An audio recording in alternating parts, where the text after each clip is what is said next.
हजारों लोग मेरे पास आए, 12th की एनसीईआरटी खत्म कर दी मैंने। अच्छा, कितनी बार? 10 बार। ओहो, 10 बार? जी। कौन है 18वीं शताब्दी का आउटस्टैंडिंग शासक? आउटस्टैंडिंग शासक?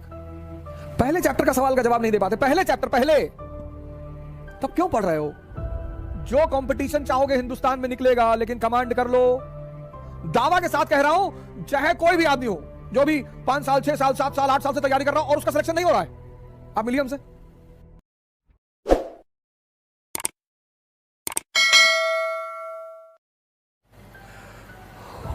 मैं बार बार तुमसे जब भी मैं आता हूं आज शाम के मंच में, मैं आप लोगों से एक ही बात कहता हूं, पढ़ो दिमाग को जिंदा करने के लिए।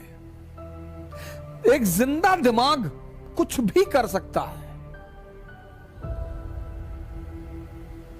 वो आईएएस बन सकता है, वो डॉक्टर बन सकता है, इंजीनियर बन सकता है, मेंबर ऑफ पार्लियामेंट बन सकता है, प्रधानमंत्री बन सकता है, और फाइनली वो बुद्ध भी बन सकता है। इसीलिए तो मैं आपसे कहता हूं, ध्यान करो। ध्यान का मतलब ये थोड़ी करो घर से भाग जाओ, हिमालय चले आओ।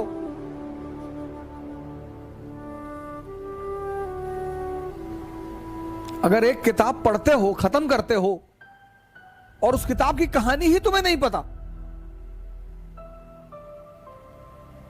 हजारों लोग मेरे पास आए, 12th की एनसीईआरटी खत्म कर दी मैंने। अच्छा, कितनी बार? 10 बार।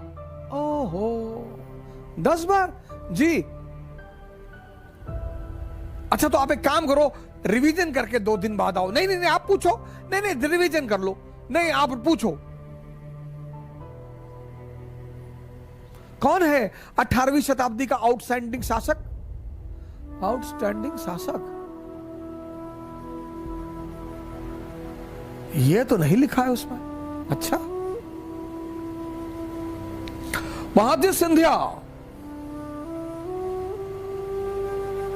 की उपलब्धियां बताओ 18th सेंचुरी में। महादजी सिंधिया और सिंधिया और होलकर के बीच निरंतर जो लड़ाई चल रही थी, उसकी वजह बताओ।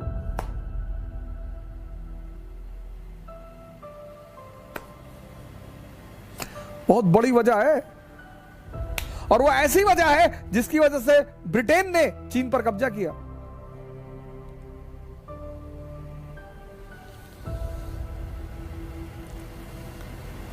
पहले चैप्टर का सवाल का जवाब नहीं दे पाते। पहले चैप्टर, पहले। तब क्यों पढ़ रहे हो? नहीं, नौजवान क्रांति में आप नहीं पढ़ा रहे हैं तो कितना पढ़ोगे? एनसीईआरटी पर कमांड कर लो। जो कंपटीशन चाहोगे हिंदुस्तान में निकलेगा, लेकिन कमांड कर लो। दावा के साथ कह रहा हूं, चाहे कोई भी आदमी हो जो भी 5 साल, 6 साल, 7 साल, 8 साल से तैयारी कर रहा हो और उसका सिलेक्शन नहीं हो रहा है, आप मिलिए हमसे। आप हमसे मिलिए। आपका आधार खराब है, बेस खराब है आपका। हाँ, आप मेंस लिख रहे हैं, इंटरव्यू दे रहे हैं, फिर तो कोई और ही रीजन है। फिर भी रीजन होगा जरूर, फिर भी रीजन होगा जरूर।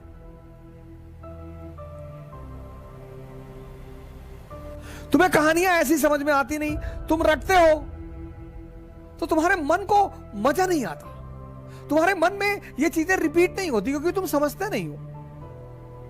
बहुत सारे 90% छात्र पढ़ते हैं 10 घंटा, 12 घंटा, लेकिन जब वो पढ़ के उठते हैं तो पीछे कहानी कुछ और ही चलती है।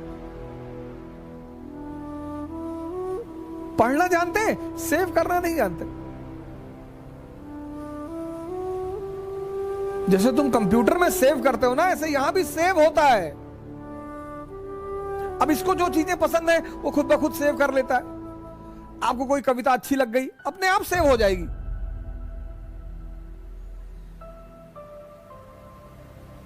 कोई दीवाना कहता है, कोई पागल समझता है, मगर धरती की बेचैनी को बस अंबर। जो चीज आपको अच्छी लग जाएगी, जो आपके मन को अच्छी लगे, खुद ब खुद सेव हो जाएगी। आपने कोई गाने याद थोड़ी किए हैं, याद हैं, क्योंकि आपके मन को उसमें रस मिला, उसने सेव कर लिया। लेकिन जब आपने अमेरिकी क्रांति पढ़ी, इसको रस मिला ही नहीं, इसने सेव ही नहीं किया। अब आपके सामने एक बहाना है, रिवीजन नहीं हुआ है। तो गाने का कौन सा रिवीजन करते हो?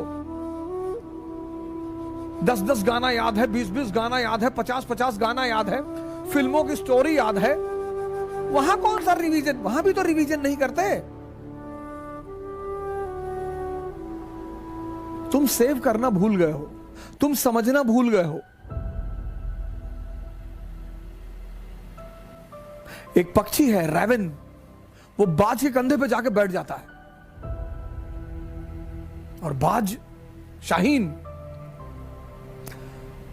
पक्षियों का राजा है शाहीन, शेर के मुंह से गोश्त निकाल लेता है। शेर जब उसकी आवाज सुनता है तो शेल्टर मांगने लगता है, भागने लगता है। उसके कंधे पे जाके रैवन नाम का पक्षी बैठ जाता है।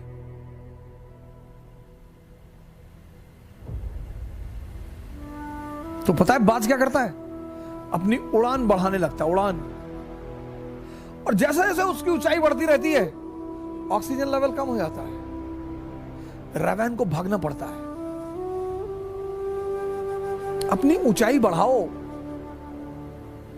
इतनी बढ़ाओ कि जितने लोग तुम्हें दबाना चाहते हैं उनका दम घुटने लगे, वो खुद ही भाग जाए।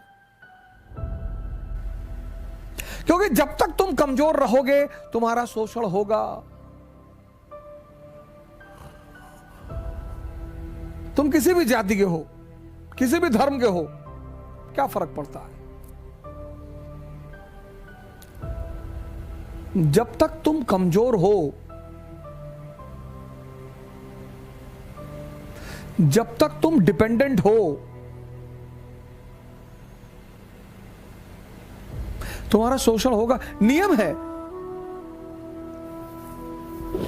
नियम है, नियम।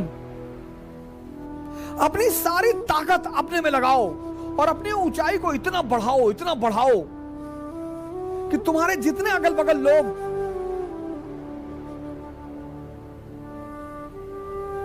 भगवान के आशीर्वाद स्वरूप तुम्हारे पीछे पड़े हैं, उनका दम घुटने लगे। जय हिंद।